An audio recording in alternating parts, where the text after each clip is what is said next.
ये चैनल केवल मनोरंजन के लिए है। हम किसी भी तरह की अंधश्रद्धा को बढ़ावा नहीं देते।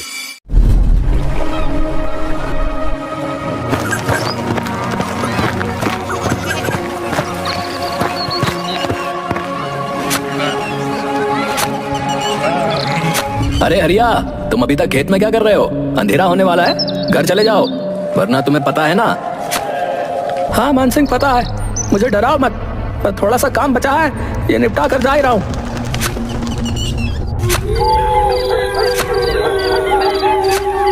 एजी, इतनी रात हो गई है और आप अभी तक यहीं हैं। अरे तुम क्यों रात में यहाँ आ गई हो? तुम्हें पता है ना, रात में छलावा घूमता है।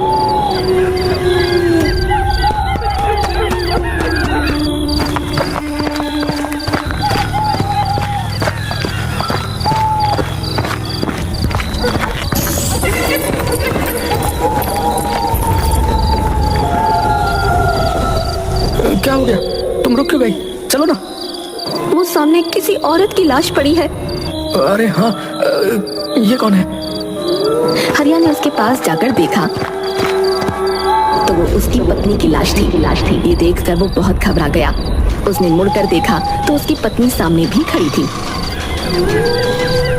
वो उसके पास पहुंचा।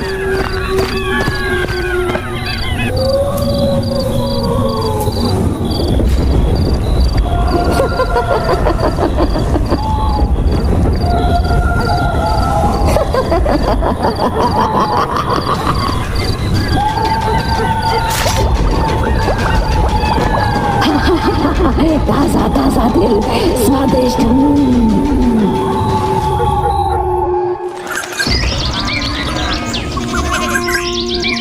जब हरिया के छोटे भाई रमेश के पास पहुंची तो वो अगले ही दिन गांव आ गया।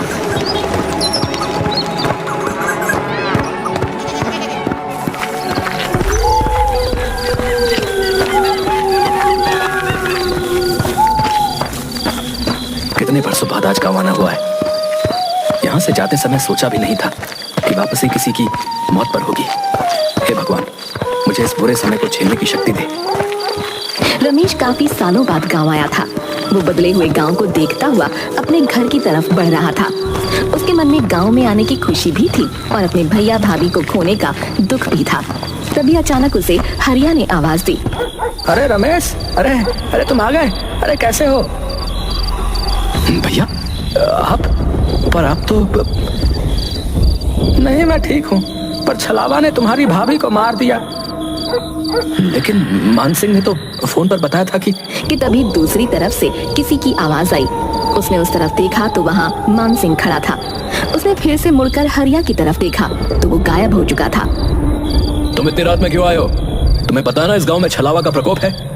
ये तो शुक्र मनाओ कि मैं समय पर आ गया, वरना आज तुम्हारे साथ भी वही होता जो तुम्हारी भाभी और भैया के साथ हुआ था। चलो यहाँ से। मुझे लगा सचमुच मेरे भैया जिंदा हैं। उनको सामने देखकर मैं छलावा के बारे में भूल ही गया था। नहीं, वो जा चुके हैं। चलो घर, चलो जल्दी।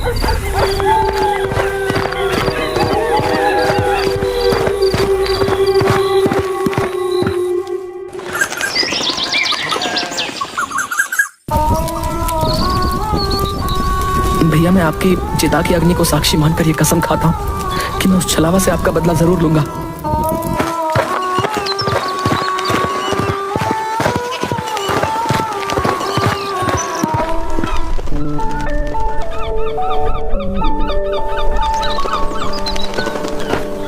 अंतिम संस्कार के बाद वो अपने बचपन के दोस्त गगन से मिलने निकल गया। पर जब वो उसके घर पहुंचा तो वहाँ ताला लगा हुआ था। वो उसके बारे में किसी से पूछने ही वाला था कि तभी वो आ गया। अरे रमेश, तू कब आया? मैं तो कल आया था, पर तेरे घर में ताला क्यों लगा हुआ है? अरे मैं कुछ काम से पड़ोस के गांव गया हुआ था, बस अभी आया हूँ। तभी अचानक शोर मचने लगा। पता चला गांव से बाहर जाने वाले रास्ते पर एक लाश मिली है। उस लाश का भी दिल निकाला जा चुका था और उसका मुंह भी कुचला हुआ था। हे भगवान, ये इस गांव में हो क्या रहा है? जरूर ये छलावा का काम होगा, लेकिन मैंने तो कभी नहीं सुना कि छलावा लोगों का दिल निकालता है। पहले नहीं निकालता होगा, पर अब इन लोगों में भी अपडेट आने लगे हैं। तुझे हंसी आ रही है? ये कोई हंसने की बात नहीं है, लोग मर रहे हैं। सॉरी, तो फिर इससे बचने के लिए क्या किया जाना चाहिए बता? हमें इस छलावा से छुटकारा पाने का कोई तरीका निकालना ही पड़ेगा। उसने मेरे भैया और भाभी को मारा है, मैं उससे बदला लेना चाहता हूँ। गगन और रमेश काफी देर खड़े बातें करते रहे, पर उन्हें छलावा को मारने का कोई रास्ता नजर नहीं आता। उसके बाद रमेश अपने घर चला जाता है।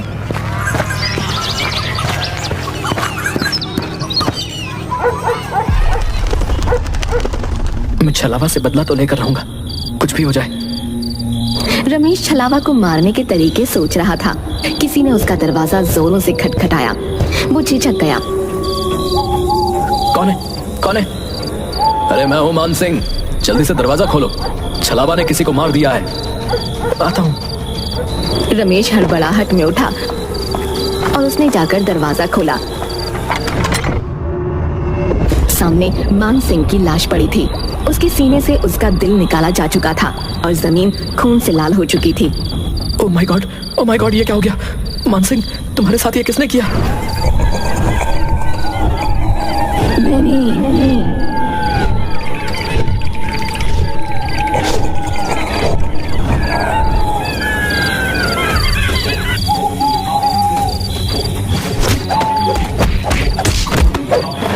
मैं तुझे छोड़ूंगा नहीं। पहले तूने मेरे भैया भाभी को मारा और अब मान सिंह को। उसका वो हमला बिल्कुल बेकार साबित हुआ, क्योंकि छलावा ने उसके दोनों हाथ पकड़कर नीचे कर दिए।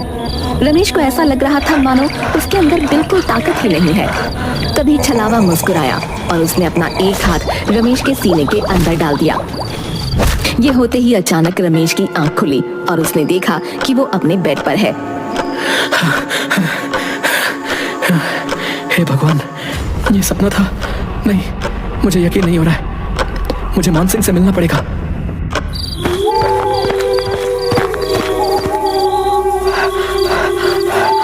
अरे क्या हुआ? तुम ऐसे हाफ क्यों रहे हो? मैंने सपना देखा कि छलावा ने तुम्हें भी मार दिया और मुझे भी।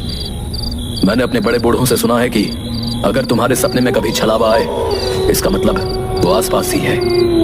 कहीं तुम छलावा ही तो नहीं? अरे पागल, मैं छलावा नहीं हूँ। तो खुद मेरे पास चलकर आया। कहीं तू तो छलावा नहीं? क्या हुआ भाई, तुम लोग क्यों इतनी रात गए लड़ रहे हो? तो क्यों इतनी रात में टहल रहा है? तुझे नहीं पता रात में छलावा आता है? अरे मैं तो पीकर टुन्न रहता हूँ, छलावा मेरा कुछ नहीं कर सकता है। अरे तुम उसे छोड़ो, वो तो पिया हुआ है। ये बताओ कि छलावा कहाँ होगा?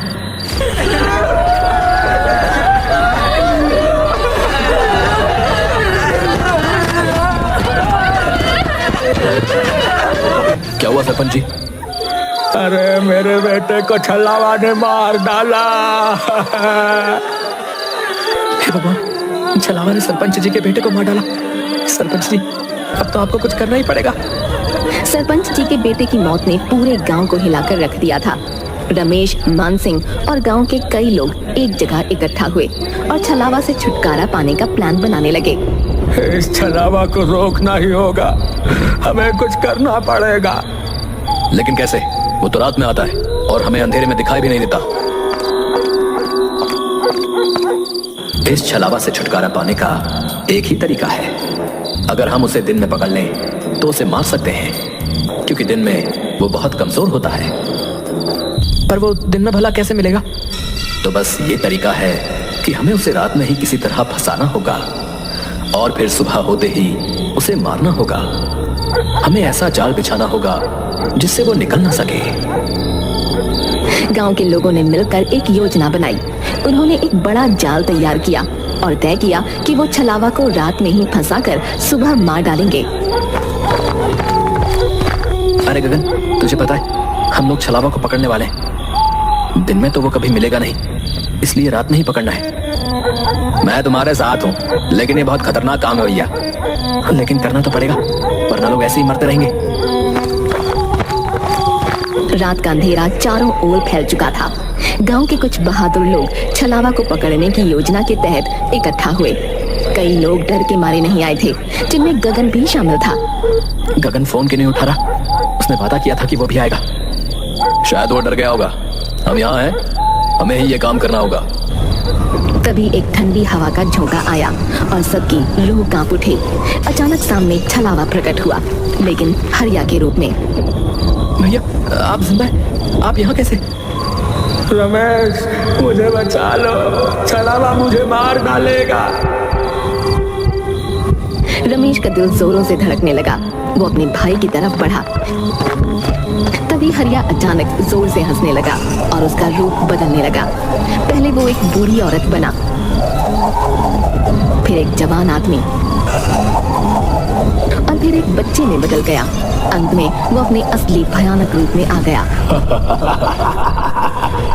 तुम लोग मुझे पकड़ने की कोशिश कर रहे हो, तुम मुझे नहीं पकड़ सकते। तभी एक आदमी ने हिम्मत दिखाई और छलावा की तरफ भागा। मैं तुझे नहीं छोड़ूंगा, आज तुझे मार कर ही रहूंगा।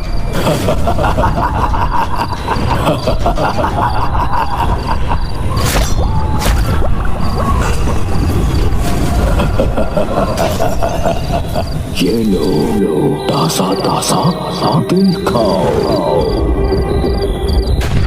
वहाँ मौजूद सभी लोग सन्न रह गए, जबकि छलावा वहाँ से गायब हो चुका था। ऐसा लग रहा था मानो वो उन लोगों को यही बताने आया था कि तुम लोग मेरा कुछ नहीं बिगाड़ सकते। छलावा को ये कैसे पता चला कि हम उसे पकड़ने वाले? क्या वो अंतर्यामी भी है? नहीं, छलावा अंतर्यामी नहीं होता, कुछ गड़बड़ है। ये सुनकर रमेश सोच में डूब गया कि आखिर छलावा को ये पता कैसे चला।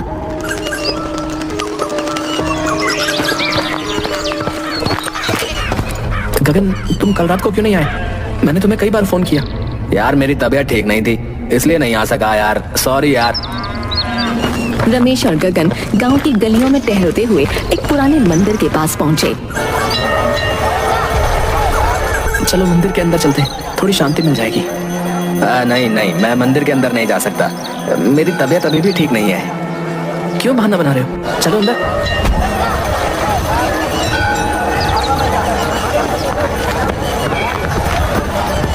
गगन, ये गलत बात है, मंदिर में तो जाना चाहिए। हाँ हाँ, अंदर चलो, तुम्हें अच्छा लगेगा। नहीं, मुझे छोड़ दो, मैं अंदर नहीं जा सकता। गगन बुरी तरह छटपटाने लगा, लेकिन रमेश, मानसिंह और सरपंच ने मिलकर उसे पकड़ा और मंदिर के अंदर खींच लिया। मंदिर के द्वार के अंदर जाते ही गगन जोर जोर से चीखने लगा। मुझे पता चल चुका है कि तुम ही छलावा हो। जिस लड़के का छलावा ने मुंह कुचल दिया था, उसकी पोस्टमार्टम रिपोर्ट आज सुबह आ गई और पता चला कि वो तो गगन था। गगन यानी जो गगन मुझसे मिलता है वो छलावा है। जो दिन में गांव की खबरें लेने आता है और रात में शिकार करता है। भयानक बदलाव आ गया। उसकी आंखें लाल हो गईं और उसका चेहरा जैसे फटने को हो गया। वो खुद को छुड़ाने की कोशिश में बुरी तरह से चीख रहा था। नहीं, मुझे छोड़ दो। तूने मेरे भैया भाभी दोस्त सबको मार डाला। आज मेरा बदला पूरा होगा। रमेश और बाकी लोगों ने उसे मंदिर के पवित्र स्थान की तरफ खींचा और उस पर गंगा जल डाला। छलावा की चीखें और भी तेज हो गईं और उसके शरीर से धुआं निकलने लगा।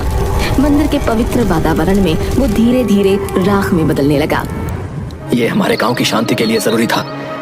अब छलावा का आतंक खत्म हो जाएगा। छलावा का शरीर पूरी तरह से जलकर राख हो गया। सबने राहत की सांस ली और गांव में फिर से शांति लौट आई।